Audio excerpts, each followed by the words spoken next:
ఒక అద్భుతమైన సాధన. సంతాన లక్ష్మి దగ్గర నుంచి, ఈ స్పాట్ దగ్గర నుంచి గజలక్ష్మి, మనం నెక్స్ట్ లెవెల్కి వెళ్తాం. గజలక్ష్మి ఇట్లా పైకి వెళ్తుంది, గజలక్ష్మి అమ్మవారి వరకు. మళ్ళీ అక్కడి నుంచి మళ్ళీ రివర్స్, అప్రదక్షిణంగా రివర్స్ గజలక్ష్మి నుంచి సంతాన లక్ష్మి. ఇది ఒక రౌండ్. సంతాన లక్ష్మి టు గజలక్ష్మి, గజలక్ష్మి టు సంతాన లక్ష్మి ఒక రౌండ్. అలా 11 రౌండ్స్.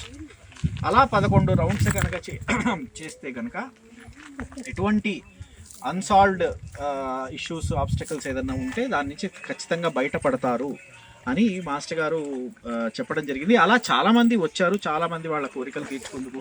ఏదైనా పని అవ్వట్లేదు, ఏదైనా వాళ్ళకి బలంగా ఒక కోరిక ఉన్నది, అది తీరట్లేదు, చాలా రోజులుగా పెండింగ్ ఉంది, ఇటువంటి విషయాల కోసం అని చెప్పి వాళ్ళు స్వయంగా వచ్చి, వాళ్ళు ఇందాక నేను చెప్పినట్టుగా గిరి ప్రదక్షిణ మొదలుపెట్టుకుని అక్కడ కొబ్బరికాయ కొట్టుకుని, హనుమంతుడి దగ్గర కొబ్బరికాయ కొట్టుకుని ఇక్కడ దాకా వచ్చి, ఇక్కడి నుంచి 11 రౌండ్లు చేసి మళ్ళీ గిరి ప్రదక్షిణ కంప్లీట్ చేసి మళ్ళీ గాయత్రి అమ్మవారి దగ్గర కొబ్బరికాయ కొట్టడం, ఇది ఒక రౌండ్ కంప్లీట్ అవుతుంది. ఈ సాధన కంప్లీట్ అవుతుంది.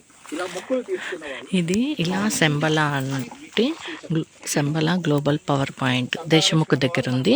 ఇలా చేస్తే మీకు సాల్వ్ కాని ప్రాబ్లమ్స్ అన్నీ సాల్వ్ అవుతాయంట.